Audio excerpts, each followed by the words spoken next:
এখন আমরা দেখব পাঠ পরিচিতি। বিশ্বের প্রাচীনতম সভ্যতাগুলোর মধ্যে একটি হচ্ছে মিশর। প্রাগ ঐতিহাসিক যুগ থেকে মিশর নীলনদকে ঘিরেই গড়ে উঠেছিল এই সভ্যতা।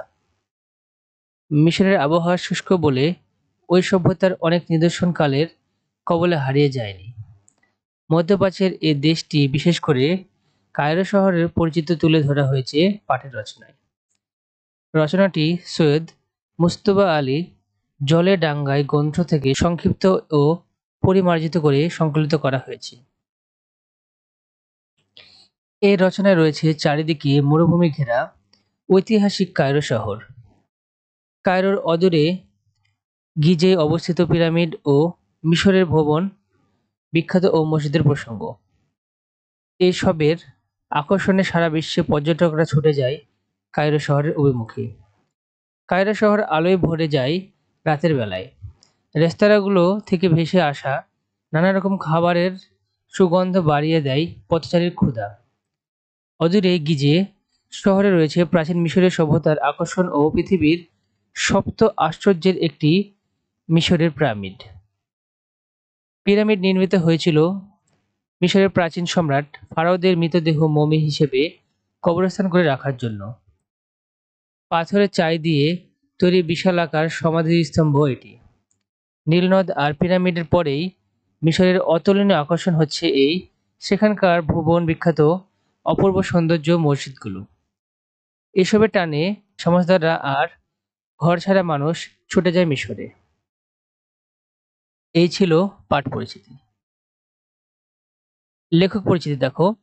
বাংলা সাহিত্যের অন্যতম শ্রেষ্ঠ রম্য রচনা ও অনন্য গদ্যশৈলীর স্রষ্টা সৈয়দ মুজতবা আলী। তার জন্ম আসামের করিমগঞ্জে 1904 সালে। রবীন্দ্রনাথের স্নেহ সান্নিধ্যে 5 বছর লেখাপড়ার পর তিনি শান্তিনিকেতন থেকে স্নাতক হন। এছাড়া তিনি আলিগড় কলেজ, বার্লিন বিশ্ববিদ্যালয় ও কায়রো আল আজহার বিশ্ববিদ্যালয়েও অধ্যয়ন করেছেন।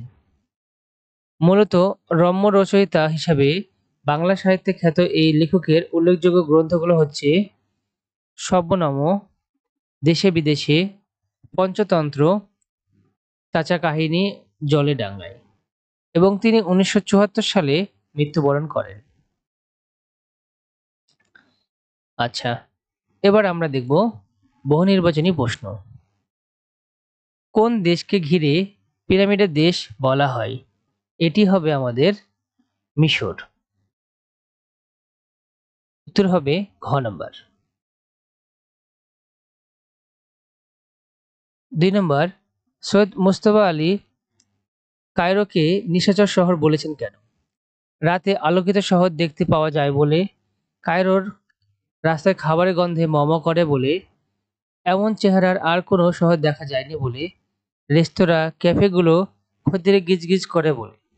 এটার উত্তর হবে ঘ নম্বর, রেস্তোরাঁ ও ক্যাফেগুলো খদ্দেরে গিজগিজ করে বলে। উদ্দীপকটি পড়ে 3 ও 4 নং প্রশ্নের উত্তর দাও। বাংলাদেশের কুয়াকাটায় নয়নাভিরাম দৃশ্য দেখে সকলেই মুগ্ধ হয়। এর সূর্যোদয়ের অপরূপ সৌন্দর্য, উষার আকাশের নজর করা রং যেন মন ছুঁয়ে যায়। তেমনিভাবে সূর্যাস্তের মহময় বর্ণিত রূপ হাতছানিতে ডাকে। উদ্দীপকের নীলনদ আর পিরামিডের দেশ কাহিনী ভ্রমণ কাহিনীর সাথে কোন দিকটি সাদৃশ্যপূর্ণ? এখানে হবে প্রাকৃতিক সৌন্দর্য, খ আলোর খেলা, গ সূর্যোদয় ও সূর্যাস্ত, সাগর পাড়ের দৃশ্য। এখানে হবে উত্তর হবে খ নম্বর, আলোর খেলা। তারপরে সাদৃশ্যপূর্ণ দিকটি মানুষের মনের প্রফুল্লতা আনে, ভ্রমণ বিলাসী করে, কল্পনা বিলাসীর জন্ম দেয়। এখানে আমাদের সঠিক উত্তরটি হবে ক নম্বর, 1 আর 2। এবার দেখো সৃজনশীল প্রশ্নের উত্তর। অনুচ্ছেদগুলো পড়ে নিচের প্রশ্নগুলোর উত্তর দাও। আমরা কয়েকজন বন্ধু গ্রীষ্মের ছুটিতে সেন্ট মার্টিন দ্বীপে উদ্দেশ্যে রওনা হলাম। উদ্দেশ্য 2 চোখ ভরে প্রাকৃতিক দৃশ্য উপভোগ করা। ঢাকা থেকে চট্টগ্রাম আর সেখান থেকে কক্সবাজারে গেলাম। সেখান থেকে সেন্ট মার্টিন, কি অপরূপ দৃশ্য আর সৌন্দর্যে মাখামাখি। কোরাল পাথরে ছড়াছড়ি সেন্ট মার্টিন এক বিশাল অহংকার। এছাড়াও আছে নীলপানের এক রাজপুরী, সেখানে কচ্ছপেরা অবাধে ঘুরে বেড়ায়, ডিম পাড়ে, কাঁকড়ারাও দল বেঁধে অলনা আঁকে। সেন্ট মার্টিনে না গেলে প্রাকৃতিক সৌন্দর্যের এই লীলাভূমি অদেখায় থেকে যেত। তাহলে এক নম্বর যে প্রশ্নগুলো আছে সেগুলো দেখো। নীলনদ আর পিরামিডের দেশ কার লেখা? খ নম্বর, উটের চোখগুলো রাতের বেলায় সবুজ দেখাচ্ছিল কেন? গ নম্বর, ভ্রমণ কাহিনীদের পথযাত্রার সাথে লেখকের মিশর ভ্রমণে কি কি মিল পাওয়া যায় বর্ণনা করো। ঘ নম্বর, সেন্ট মার্টিনে না গেলে প্রাকৃতিক সৌন্দর্যের এই লীলাভূমি অদেখায় থেকে যেত। এই বক্তব্য অনুসারে নীলনদের সৌন্দর্যের সাদৃশ্য দেখাও। তাহলে চলো আমরা এই প্রশ্নগুলোর উত্তর দেখি। প্রথমটির উত্তর হবে নীলনদ আর পিরামিডের দেশ ভ্রমণ কাহিনীটি রচয়িতা হচ্ছে সৈয়দ মুস্তফা আলী। খ নম্বর, রাতের বেলায় উটের চোখের উপরে মোটরের হেডলাইট পড়ায় চোখগুলো সবুজ দেখাচ্ছিল। লেখক মিশর ভ্রমণকালে রাতের বেলায় মোটরে করে মরুভূমির রাস্তা দিয়ে চলছিলেন। হঠাৎ সামনে দেখলেন জ্বলজ্বল করে দুটি সবুজ আলো। প্রথমে সেটাকে ভূতের চোখ ভাবলেও কাছে গিয়ে দেখতে পান ওটা ছিল উটের চোখ। কারণ উটের চোখের উপরে মোটরের হেডলাইট পড়ায় চোখগুলো সবুজ দেখাচ্ছিল। এই ছিল খ নম্বর প্রশ্নের উত্তর। গ নম্বরটি দেখো, ভ্রমণকারীদের পথযাত্রার সাথে নীলনদ আর পিরামিডের দেশ রচনার লেখকের মিশর ভ্রমণের প্রাকৃতিক দৃশ্যের বর্ণনা মিল খুঁজে পাওয়া যায়। প্রাকৃতিক সৌন্দর্য সবাইকে মুগ্ধ করে। মানুষের মনের সমস্ত চাওয়া পাওয়াকে খোরাক যোগায় প্রকৃতি। তাই তো প্রকৃতির রূপ দেখার জন্য মানুষ পৃথিবীর বিভিন্ন স্থানে ঘুরে বেড়ায়।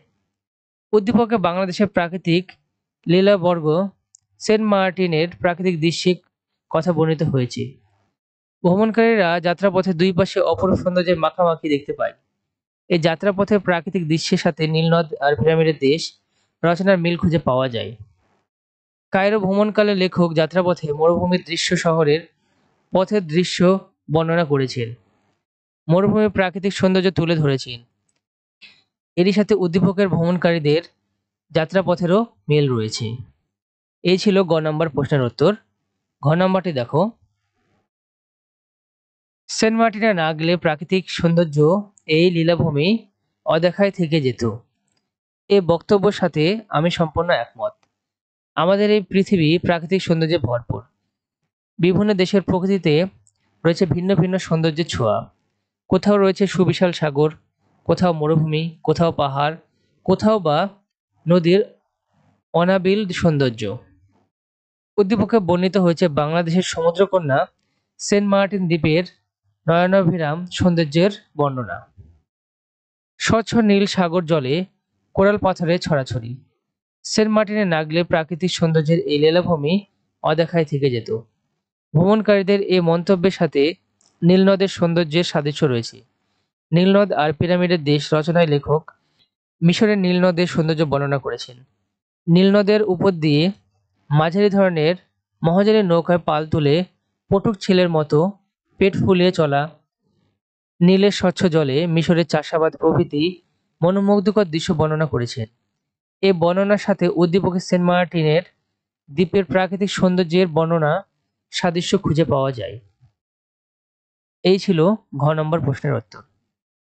আমাদের দ্বিতীয় যে প্রশ্নটি আছে এবার সেটি দেখি আমরা। শ্রেয়সী তার বন্ধুদের নিয়ে বাংলাদেশের রাজধানী ঢাকার উদ্দেশ্যে রওনা হলো। পদ্মা, যমুনা ও রূপালী স্রোত পাড়ি দিয়ে তারা একসময় ঢাকায় পৌঁছায়। সেখানে তারা প্রথমে যায় লালবাগ দুর্গে। এ যেন ফেলে আসা মুঘল সাম্রাজ্যের এক টুকরো রাজত্ব। মুঘল সম্রাটদের স্থাপত্য ঐশ্বর্য এখানেই লুকিয়ে আছে।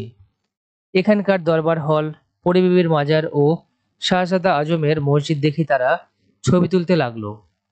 তারা শেষ পর্যন্ত স্বীকার করলো এখানে আসার ফলে তারা অতীতের ইতিহাস ও সম্রাটদের হারিয়ে যেতে বসা সেই বিশাল কীর্তির সঙ্গে পরিচিত হতে পেরেছে। এই ছিল উদ্দীপক। এখন প্রশ্নগুলো দেখো। নীলনদ আর পিরামিডের দেশ রচনা লেখকের কোন গ্রন্থ থেকে নেওয়া হয়েছে? খ, এই নীল নদের জল নিয়ে এদেশে চাষ করা হয় কেন?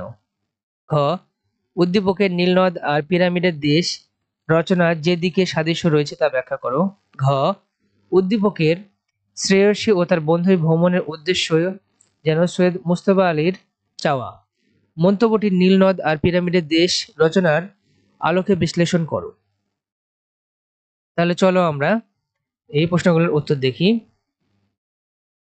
আমাদের 2 নং প্রশ্নের উত্তর দেখো। ক নম্বর প্রশ্নের উত্তর হবে নীলনদ আর পিরামিডের দেশ লেখকের জলে ডাঙ্গায় গ্রন্থ থেকে সংকলন করা হয়েছে। খ নম্বর উত্তরটি দেখো, এই নীল নদের জল দিয়ে এদেশে চাষ করা হয়, কারণ নীল নদী মিশরে চাষাবাদের জন্য মিষ্টি পানির যোগান দেয়। নীল নদ মিশরের তথা পৃথিবীর সবচেয়ে দীর্ঘতম নদ। এদেশে বিস্তৃত অঞ্চল জুড়ে এ নদ প্রবাহিত হয়। মরুময় মিশর দেশে নীল নদের অববাহিকায় চাষাবাদ হয়। এজন্যই লেখক এই নীল নদের জল দিয়ে এদেশে চাষ হয় এ কথাটি বলেছেন।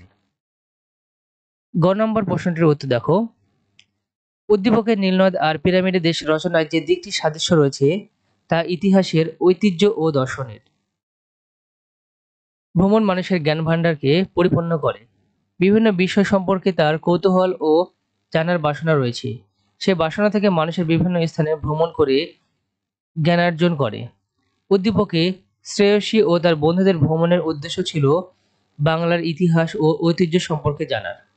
এজন্যই তারা ঢাকা লালবাগ দুর্গে যায়। তারা মোগল স্থাপত্য ও ঐতিহ্য, পরিবিবির মাজার, শাহজাদা আজমের মসজিদ ইত্যাদি দেখে। নীলনদ আর পিরামিডের দেশ রচনায় লেখকও পুরনো ইতিহাস ও ঐতিহ্য সম্পর্কে জ্ঞান লাভ করার জন্য মিশরে যান। তিনি মিশরের অতীত, ঐতিহ্য, পিরামিড দেখে তার জ্ঞান ভাণ্ডার পূর্ণ করেন। এসব দিক বিচারে তাই বলা যায় ইতিহাসের, ঐতিহ্য, দর্শনের দিক দিয়েই উদ্দীপকের সঙ্গে আলোচ্য রচনার সাদৃশ্য রয়েছে। এই ছিল গ নম্বর প্রশ্নের উত্তর। ঘ নম্বরটি দেখো, উদ্দীপকে শ্রেয়সী ও তার বন্ধুদের ভ্রমণের উদ্দেশ্য যেন সৈয়দ মুজতবা আলীর চাওয়া। মন্তব্যটি যথার্থ। পৃথিবীতে অনেক কীর্তি রয়েছে যা থেকে আমরা অতীত ও ঐতিহ্য সম্পর্কে জ্ঞান লাভ করতে পারি। অতীতের অনেক স্থাপনা, উচ্চমানের শৈলিক নিদর্শন ও নির্মাণ শৈলীর পরিচয় পাওয়া যায়। উদ্দীপকে শ্রেয়সী তার বন্ধুরা সবাই মিলে রাজধানী ঢাকায় যায়। তারা ঢাকায় এসে লালবাগ দুর্গ পরিদর্শন করে, মোগলের ইতিহাস ও ঐতিহ্য সম্পর্কে জানতে পারে। তাদের ঢাকায় আসার মূল উদ্দেশ্য ছিল ভ্রমণ ও অতীতের ঐতিহ্য সম্পর্কে জানা। সৈয়দ মুজতবা আলী তার নীলনদ আর পিরামিডের দেশ রচনায় মিশর ভ্রমণের কথা তুলে ধরেছেন, বর্ণনা করেছেন মিশরের ইতিহাস ও ঐতিহ্য। আলোচ্য রচনার মধ্যে দিয়ে লেখক মূলত চেয়েছেন মানুষকে ভ্রমণে আগ্রহী করে তুলতে ও বিভিন্ন দেশের ইতিহাসের, সংস্কৃতি সম্পর্কে জানতে। উদ্দীপকের শ্রেয়সী ও তার বন্ধুরা ঢাকায় গেলে লালবাগ দুর্গ ভ্রমণের মধ্যে দিয়ে যেন লেখকের সে চাওয়া পূরণ করেছে। তাই বলা যায় যে মন্তব্যটি যথার্থ। এই ছিল 2 নম্বর সৃজনশীল প্রশ্নের উত্তর।